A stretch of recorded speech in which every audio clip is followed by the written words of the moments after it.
तिकडे सैफच्या मुलाचं नाव तैमूर ठेवण्यात आल्यानं चाकू हल्ला करण्यात आल्याचा आरोप जितेंद्र आव्हाड यांनी केला होता। आता त्यांच्या या आरोपांना खासदार नरेश म्हस्के यांनी उत्तर दिले।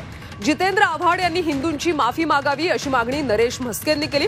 तसंच आरोपीच्या ठाणे कनेक्शनची सखोल चौकशी करण्यात यावी अशी मागणी शिवसेनेकडून केली जाते। सैफ अली खानवर चाकू हल्ला करण्यात आला होता आणि त्यानंतर एक प्रकारे आरोप प्रत्यारोप होत होते।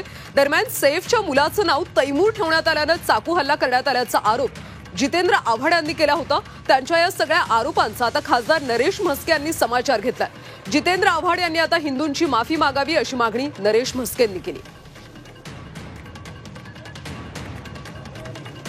सैफवर चाकू हल्ला करण्यात आला होता, त्यातल्या आरोपीला खरं तर आता अटक करण्यात आली। मात्र या सगळ्या प्रकरणावरून अनेक ठिकाणी आरोप प्रत्यारोप सुद्धा पाहायला मिळतात। सैफच्या मुलाचं नाव तैमूर ठेवण्यात आल्यानं त्याच्यावर चाकू हल्ला झाला असा आरोप जितेंद्र आव्हाड यांनी केला होता आणि त्यांच्या या सगळ्या आरोपांना आता खासदार नरेश म्हस्के यांनी उत्तर दिलं। जितेंद्र आव्हाड यांनी आपलं वक्तव्य मागे घ्यावं आणि हिंदूंची माफी मागावी अशी मागणी नरेश म्हस्के यांनी केली।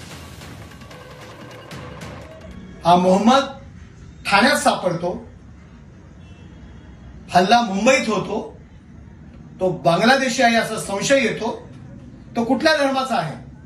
आव्हाड साहेब याचं उत्तर द्या आणि तुम्ही जे विधान केलं होतं त्याबद्दल तुम्ही समस्त हिंदू जनांची माफी मागा।